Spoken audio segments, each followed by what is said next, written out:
नमस्कार बच्चों।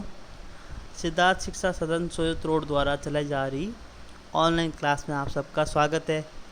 मैं आपका संस्कृत टीचर गोविंद हूँ। हमने आपकी संस्कृत में सुभाषितानी पाठ पढ़ा था, उसके श्लोक किए थे हमने, और मैंने आपको कल भी बताया है कि आप लोग श्लोकों को ध्यान से याद करते रहे। बच्चों, हम अभी आपके सामने नहीं हैं, हम ऑनलाइन पढ़ाई कर रहे हैं और हम यह पता नहीं कर सकते कि आप सच में जो सवाल है वो खुद से कर रहे हैं या फिर किसी से पूछ के कर रहे हैं। लेकिन आप अपने मन में इस चीज़ को ज़रूर ध्यान रखिए कि यदि आपने सवाल समय पर नहीं किए तो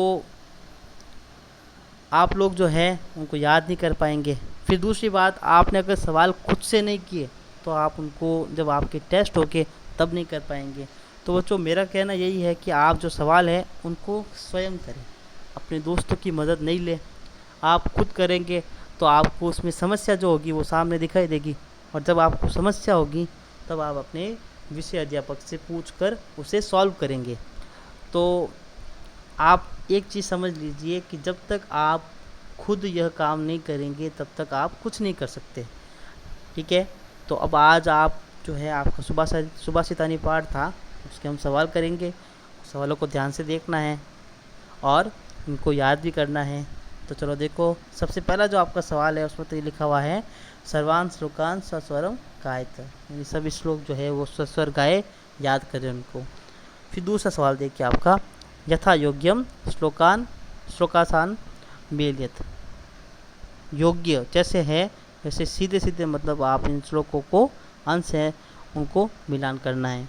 तो चलो देखो, सबसे पहला आपका जो श्लोक है, श्लोकांश है, मतलब श्लोक का एक छोटा सा अंश है, एक लाइन है, वो देखिए। तो है धन धान्य प्रयोगेशु। अब आपको अगर श्लोक याद हो गया तब तो आप सीधा उसको लिख सकते हैं। तो देखिए, धन धान्य प्रयोगेशु, फिर बाद में सब था, उसके बाद विद्या संग्रहेशु, यानी धन धान्य के प्रयोग में और विद्या के संग्रह में। आप लोग अगर श्लोक याद रखेंगे तो आप सीधा उसको मिला सकते हैं आराम से, आपको किसी प्रकार की कठिनाई महसूस नहीं होगी।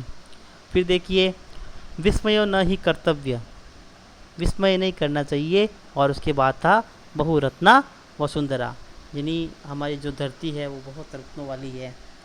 फिर देखिए, सत्येन धार्यते पृथ्वी, श्लोक याद आया आपको? सत्य से ही पृथ्वी धारण करती है, मतलब पृथ्वी ने सत्य धारण कर रखा है। फिर बाद में था सत्येन तपते रवि, यानी सत्य से ही रवि तपता है। फिर देखिए अगला, सद्भिर विवादम मैत्रीम च, यानी सज्जन लोगों के साथ में विवाद करना चाहिए और मित्रता करनी चाहिए। ना शब्दी किंचित आचरित, यानी जो सज्जन व्यक्ति नहीं है उनके साथ में किसी भी प्रकार का आचरण नहीं करना चाहिए। आपको याद होगा ये श्लोक। और सबसे अंतिम है, आहारे व्यवहारे च त्यक्त लज्जम सुखी भवेत, यानी आहार और व्यवहार में जो लज्जा त्याग देता है वही सुखी रहता है। तो बच्चों, आप अगर श्लोकों को पूरी तरीके से याद कर लेंगे तो आप इन सारे प्रश्नों का उत्तर आराम से खोज पाएंगे। और श्लोक तो याद करना है ही आपको, क्योंकि श्लोक आपकी पाठ्य पुस्तक के अंदर जितने भी है वो आपको आपके जब भी एग्ज़ाम्स होते हैं उनमें पूछे जाते हैं, उनका हिंदी अर्थ पूछा जाता है। और कभी आपको प्रार्थना में भी खड़ा करके पूछ दे कि कोई श्लोक बोलो, उसका हिंदी अर्थ बोलो, तो आपको श्लोक याद रखने बहुत ही ज़रूरी है। आगे देखिए, तीसरा प्रश्न। तीसरे प्रश्न में आपके लिखा हुआ है एक पदेन उत्तरत, यानी निम्न प्रश्नों का उत्तर जो है वो एक पद में, एक शब्द में देना है। तो पहला प्रश्न आपका जो क प्रश्न है वो देखिए, पृथिव्याम कति रत्नानि। मैंने यहाँ पर जो प्रश्नवाचक शब्द है उनके नीचे अंडरलाइन कर रखा है। ये अंडरलाइन आपकी सुविधा के लिए मैंने किया है, इससे आपको पता चलेगा कि हम किस शब्द का उत्तर लिख रहे हैं। तो यहाँ पर देखो, पृथिव्याम कति रत्नानि, पृथिव्याम यानी पृथ्वी पर, पृथ्वी जो है उसकी सप्तमी विभक्ति एक वचन है। तो पृथ्वी पर, कति यानी होता है कितने। ये मैंने जब आपको प्रश्न निर्माण वाला टॉपिक पढ़ाया था तो उसमें ये थे। तो कति यानी होता है कितने, रत्नानि यानी रत्न है। तो पृथ्वी पर कितने रत्न हैं, तो हमें वो श्लोक याद आएगा, पृथिव्याम त्रीणि रत्नानि। तो यहाँ पर हम लिखेंगे त्रीणि यानी तीन, पृथ्वी पर तीन रत्न हैं। फिर देखिए ख, मूढ़े कुत्र रत्न संज्ञा विद्यते, यहाँ पर शब्द आया कुत्र। किस में जो है वो रत्न की संज्ञा ढूंढते हैं, किन चीज़ों को वो रत्नों की संज्ञा दे देते हैं। मूढ़ यानी कौन, पागल व्यक्ति जो है वो, या फिर देख ले विद्वान का उल्टा क्या होता है आप समझते होगे। तो वो व्यक्ति जो होते हैं, वह मूर्ख व्यक्ति जो होते हैं, वह किसको रत्न की संज्ञा दे देते हैं। तो वह पाषाण खंडेशु यानी पत्थर के टुकड़ों को रत्न की संज्ञा दे देते हैं। जो मूर्ख व्यक्ति होते हैं वह पाषाण खंड को ही क्या समझते हैं, रत्न, कि यही रत्न है। फिर देखिए घ प्रश्न, पृथ्वी केन धार्यते। केन, केन जो है वह किम शब्दरूप की तृतीय विभक्ति एक वचन है।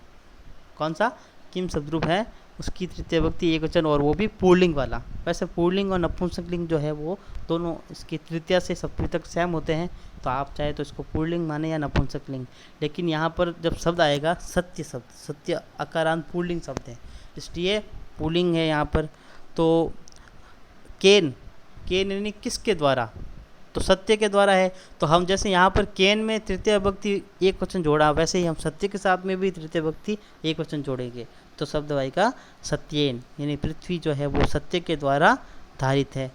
फिर बड़ा ग देखिए, कई संगतिम कुर्वित, कई लिखा हुआ है, मतलब यह है किम शब्दरूप पुल्लिंग जो है उसकी तृतीय विभक्ति बहुवचन है। जैसे रामय होता है वैसे कई। तो किन की संगति हमको करनी चाहिए, तो किन की करनी चाहिए, सज्जनों की। सज्जनों को संस्कृत में बोलते हैं सद्भिः, क्या बोलते हैं, सद्भिः। तो यहाँ पर शब्द लिखेंगे हम सद्भिः, यानी सज्जनों की संगति हमको करनी चाहिए। फिर बाद में देखिए अंग, अंग में देखिए आप, लोके वशीकृति का, यानी कौन है जो पूरे लोक को अपने वश में कर लेती है। तो का, तो ये शब्द है समा, समा स्त्रीलिंग शब्द है इसलिए का आया। तो समा जो है वो पूरे लोक को अपने वश में कर लेती है। फिर देखिए आगे चौथा प्रश्न आपका, चौथे प्रश्न में क्या लिखा हुआ है, रेखांकित पदानि अधिकृत्य प्रश्न निर्माण कुरुत, यानी रेखांकित पदों के आधार पर प्रश्न निर्माण कीजिए। तो देखिए इसमें क्या था, सबसे पहले शब्द है सत्येन वाति वायु, यानी सत्य से ही वायु बहती है। तो सत्येन लिखा हुआ है, और अभी हमने थोड़ी देर पहले पढ़ा था, इससे उल्टा पढ़ा था, वहाँ पे केन आया था और हमने सत्येन लिखा था। तो देख लीजिए आप समझ गए हो कि यहाँ पर क्या आंसर आने वाला है, केन, यानी केन वाति वायु, किससे, किसके द्वारा वायु बहती है। फिर है सद्भिः एव सहासित, हमेशा सज्जनों के साथ में बैठना चाहिए। तो सद्भिः शब्द अभी ऊपर आया था, और उसके लिए हमने क्या लिखेंगे, कई, यानी किन के साथ बैठना चाहिए। फिर वसुंधरा बहुरत्ना भवति, तो वसुंधरा जो होती है वो बहुत रत्न वाली है।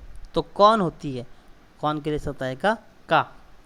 फिर है विद्यायाः संग्रहेषु त्यक्त लज्जो सुखी भवेत्, विद्या के संग्रह में जो लज्जा त्याग देता है वही सुखी रहता है। तो विद्यायाः जो शब्द है वह स्त्रीलिंग शब्द है, और इसमें पंचमी और षष्ठी दो विभक्ति है और एक वचन है। लेकिन इस वक्त यहाँ पर काके की शब्द आया, इसलिए यहाँ पे षष्ठी विभक्ति है। और षष्ठी विभक्ति है तो हम किम शब्दरूप है उसका स्त्रीलिंग है, उसमें से षष्ठी विभक्ति एक वचन देखेंगे, तो वो शब्द है कस्या, इसलिए हम यहाँ पे लिखेंगे कस्या। फिर देखिए अंग वाला, सद्भिः मैत्रीम कुर्वित, यानी सज्जनों से ही मित्रता करनी चाहिए। तो मैत्रीम शब्द मित्रता, तो प्रश्न क्या बनेगा, सज्जनों से क्या करनी चाहिए, और क्या के लिए हम लिखेंगे किम। फिर आगे देखिए आपका अगला सवाल, पांचवा सवाल। पांचवें सवाल में देखिए पहला प्रश्न क्या है, क कुत्र विस्मयः न कर्तव्यः, यानी कहाँ पर विस्मय नहीं करना चाहिए, किस चीज़ में विस्मय नहीं करना चाहिए। तो देखिए दाने तपसी शौर्य च विज्ञाने नए विस्मय न कर्तव्य, ये आपके श्लोक में आया था, पूरा ऐसा श्लोक था, दान में, तप में, शौर्य में, विज्ञान में, विनय में कभी भी विस्मय नहीं करना चाहिए। तो ये इसका पूरा उत्तर हो गया। फिर देखिए पृथिव्याम त्रीणि रत्नानि कानि, पृथ्वी पर जो तीन रत्न हैं वो कौन कौन से हैं। तो देखिए पृथ्वी पर तीन रत्न कौन कौन से हैं, आप श्लोक याद होगा तो अच्छा होगा। तो देखिए पृथिव्याम त्रीणि रत्नानि जलम अनम सुभाषितम, यानी पहला है जल, फिर दूसरा है अन्न, और तीसरा है सुभाषितम, यानी सुभाषितम, अच्छे वचन। फिर है घ प्रश्न देखिए छोटा ग, त्यक्त लज्जः कुत्र सुखी भवेत्, यानी लज्जा त्यागने वाला कहाँ पे सुखी रहता है। तो देखिए कहाँ पे, आहारे व्यवहारे च त्यक्त रजम सुखी हो, जो आहार और व्यवहार के अंदर लज्जा त्याग देता है वह सुखी रहता है। आगे देखिए छठा प्रश्न, मंजूषात पदानी चित्वा लिंगानुसार लिखत। अब ये जो यहाँ पर कुछ शब्द दे रखे हैं, इनको हमको चुनकर लिंग के आधार पर लिखना है कि वो पुल्लिंग है या स्त्रीलिंग है या नपुंसकलिंग है, उसके आधार पर हमको लिखना है। तो देखिए सबसे पहले यहाँ पर हम पुल्लिंग शब्द लिखेंगे, तो इसमें से सत्येन जो शब्द है, सत्य शब्द, सत्य के साथ में तृतीय विभक्ति लगी हुई है, तो सत्येन शब्द है पुल्लिंग। फिर सुखी जो शब्द है वो भी है पुल्लिंग। रवि शब्द है सूर्य का पर्यायवाची, वो भी पुल्लिंग। और वनी, वहनी जो शब्द है ये है आग का पर्यायवाची शब्द, तो यह भी पुल्लिंग हो गया। फिर इसमें से स्त्रीलिंग शब्द कौन कौन से हैं, तो वसुंधरा, वसुंधरा यानी धरती, ये आकारांत शब्द है तो स्त्रीलिंग है। पृथ्वी भी आकारांत शब्द है तो स्त्रीलिंग है। और फिर संगतिम, संगति, ये बड़ी छोटी इकारांत शब्द है और यह भी स्त्रीलिंग शब्द हो गया। फिर देखिए नपुंसकलिंग, रत्नानी नपुंसकलिंग है और अनम, अन जो है वो नपुंसकलिंग शब्द है। अगला सवाल देखिए, यहाँ पर अधोलिखित पदेषु धातव की संति, इनमें कौन कौन सी धातु है। अब यहाँ पर लकार जोड़ रखे सबके अंदर, तो इसमें से हमको धातु पता करनी है कि धातु यानी क्रिया कौन सी है। तो करोति शब्द है उसके अंदर क्रिया है क्रिया। फिर पश्य शब्द है उसमें है दृश्य क्रिया। भवेत शब्द है उसमें है भू क्रिया। और तिष्ठति शब्द है उसमें है स्था क्रिया। तो बच्चों आपके सारे सवाल यहाँ पे पूरे हो गए। अब आपका जो पहला पार्ट है वह पूरा हो चुका है। और जैसा कि मैंने आपको पहले बोला है, वीडियो शुरू होने से पहले बोला था आपको कि हमें सारे सवाल और सारे श्लोक याद कर देने हैं, ताकि जब प्रथम परख हो तब हम उसमें ये चीज़ें देंगे और वहाँ पे आप उसके उत्तर लिख सकें। दूसरी बात, आपको ये सारा काम फेयर आपकी जो होमवर्क की बुक है उसके अंदर करना है। और जब भी स्कूल खुलेंगे तब सबसे पहले वो चेक किए जाएंगे, इसलिए आप इस चीज़ का भी ध्यान रखें। धन्यवाद।